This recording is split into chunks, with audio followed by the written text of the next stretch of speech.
So guys, सबसे पहले omega line 15 की इंटरेस्टिंग न्यूज़ ये है कि अगर आप वीडियो को एंड तक देखोगे तो आपको वीडियो के एंड में एक बहुत अमेजिंग सा फैक्ट पता चलेगा। सो आप वीडियो को एंड तक ज़रूर देखना। सो गाइस, करते हैं आज की पहली न्यूज़ से शुरू। जो हमारी पहली न्यूज़ है आज की, वो है न्यूज़ क्लिक से रिलेटेड। न्यूज़ क्लिक क्या है? ये एक, जैसे अलग अलग न्यूज़ पोर्टल्स होते हैं, ऐसे ही न्यूज़ क्लिक नाम का भी एक न्यूज़ पोर्टल है। रिसेंटली क्या हुआ, दिल्ली पुलिस ने सैटरडे को न्यूज़ क्लिक के अगेंस्ट काफ़ी सारी चार्जशीट फाइल करी, थाउजेंड्स ऑफ पेजेस की। ये क्यों फाइल करी गई? जो दिल्ली पुलिस है या फिर जो न्यूज़ क्लिक है, उसके ऊपर एलिगेशंस हैं कि इन्होंने चाइना के फ़ंड लेके चाइना के प्रोपागेंडा को फॉलो किया है या फिर बढ़ावा दिया है। प्रोपागेंडा मतलब क्या होगा कि उनकी चीज़ों को अच्छे से दिखाना या फिर उनके तौर तरीक़ों को अपनाना। अब ऐसी न्यूज़ें फैलाई है। जो इनकी चार्जशीट है वो अनलॉफुल एक्टिविटीज़ प्रिवेंशन एक्ट 1967 के अंडर आई है। ये क्या है? ये एक एक्ट है जो प्रिवेंट करता है इंडिविजुअल और ग्रुप ऑफ इंडिविजुअल, अगर मतलब इंडिविजुअल पीपल भी कोई गलत काम करेगा या फिर एक ग्रुप मिलके भी गलत काम करेगा। गलत काम जैसे कि ऐसे जो इंडिया की सोवर्निटी और इंटीग्रिटी को थ्रेटन करेंगे। इसमें कैसी एक्टिविटी आती हैं, जैसे कि टेररिज्म को सपोर्ट करना या टेररिज्म से फंडिंग लेना या फिर कुछ किसी गलत काम के लिए फंडिंग देना ऑल्सो। ठीक है, एनकरेजिंग एंटी नेशनल सेंटिमेंट्स। सो इसलिए इसके अगेंस्ट काफ़ी सारी चार्जशीट, थाउजेंड्स ऑफ पेजेस की चार्जशीट रजिस्टर हुई है। सो गाइज, नेक्स्ट जो न्यूज़ है वो भारत रत्न अवार्ड से रिलेटेड है। सैटरडे को हमारी प्राइम मिनिस्टर ने 4 भारत रत्न अवार्डीज़ को अवार्ड दिए। थोड़ा सा भारत रत्न अवार्ड के बारे में जानते हैं। Bharat Ratna award Bharat Ratna award India का सबसे ज़्यादा हाईएस्ट सिविलियन अवार्ड है। हर कंट्री का अपना एक हाईएस्ट सिविलियन अवार्ड होता है, इंडिया का भारत रत्न है। सैटरडे को फोर अवॉर्डी को ये अवार्ड्स इशू किए गए।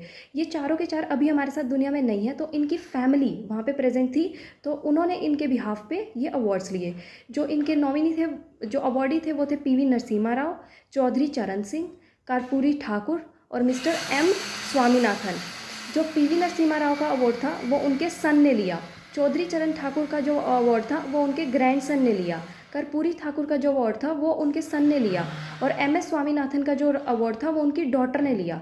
बट एक और अवार्डी थे मिस्टर अडवाणी, लेकिन वो ड्यू टू हेल्थ इशू से अवार्ड फंक्शन में नहीं आ पाए। तो हमारी जो प्राइम मिनिस्टर है वो लाइकली टू विजिट, उन्होंने सोचा है कि वो उनके पास जाके उनको भारत रत्न अवार्ड देंगी। सो गाइज, नेक्स्ट जो न्यूज़ है वो केरला के टेम्परेचर से रिलेटेड है। केरला का जो टेम्परेचर है वो 2 दिन से काफ़ी ज़्यादा तेज़ी से बढ़ता जा रहा है। और ये न्यूज़ बार बार आ रही है क्योंकि इस ईयर केरला का जो टेम्परेचर है वो बहुत तेज़ी से बढ़ रहा है। अभी रिसेंट डेज़ में ही हमने पढ़ा था, वहाँ का एक डिस्ट्रिक्ट, त्रिसूर डिस्ट्रिक्ट, वहाँ पे मार्च के महीने में ही 39.9 डिग्री तक टेम्परेचर जा चुका है। जो नॉर्मल डेज़ में यहाँ पे, नॉर्मल अदर स्टेट्स में ये टेम्परेचर जून जुलाई की बहुत तेज़ गर्मी में जाता है, और केरला में ये टेम्परेचर मार्च में ही आ चुका है।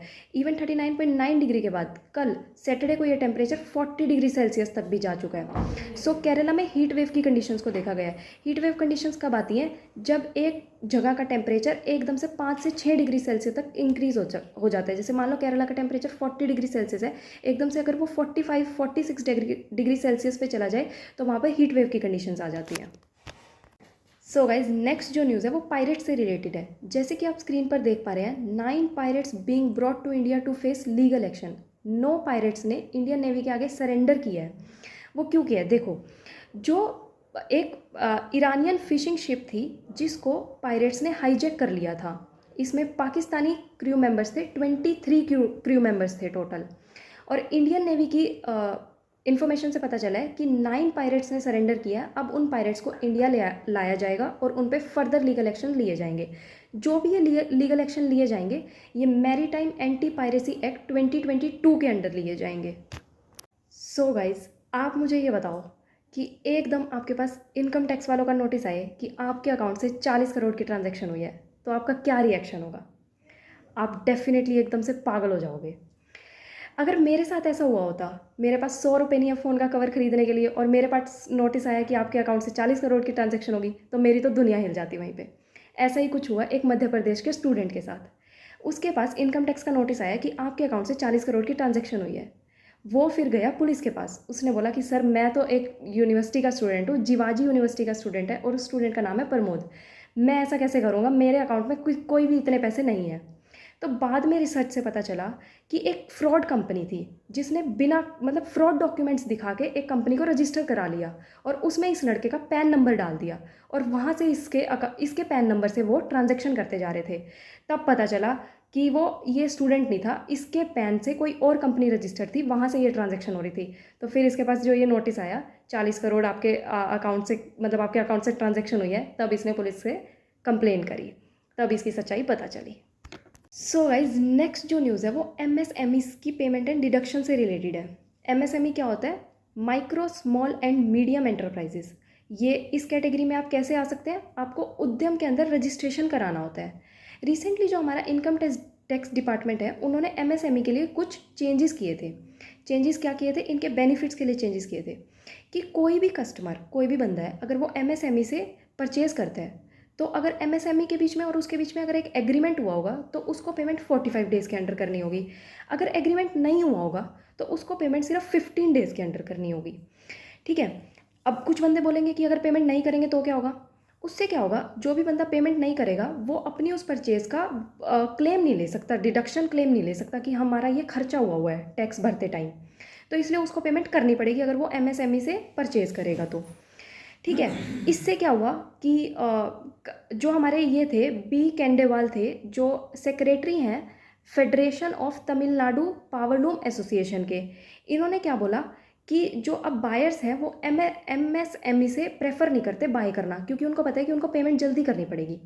उसके बाद इस स्टेटमेंट के बाद जो अनिल भारद्वाज सर है MSME के जो सेक्रेटरी हैं, उन्होंने बोला कि हाँ डेफिनेटली ये अभी के लिए शायद थोड़ी सी प्रॉब्लम क्रिएट कर सकती है, क्योंकि ये अभी न्यू स्कीम है, इसको सेटल होने में थोड़ा टाइम लग सकता है, बट अगर हम लॉन्ग प्रोस्पेक्टिव से देखें तो ये स्कीम MSME के लिए काफ़ी बेनिफिशियल रहेगी। So that is it. So guys जाने से पहले, जैसे कि वीडियो के स्टार्टिंग में हमने आपको बोला था कि आपको एक अमेजिंग सा फैक्ट बताएंगे। सो आज का फैक्ट कम न्यूज़ ये है। आप पहले मुझे ये बताओ, चोर क्या चोरी करते होंगे? अगर किसी गोल्ड की शॉप पे जाएंगे गोल्ड चोरी कर लेंगे, किसी बैंक से के पास से जाएंगे बैंक का कैश चुरा लेंगे, किसी घर में जाएंगे तो गोल्ड और कैश चोरी कर लेंगे। बट जो हमारे बिहार के चोर हैं वो बहुत ही तेज़ और तरार निकले।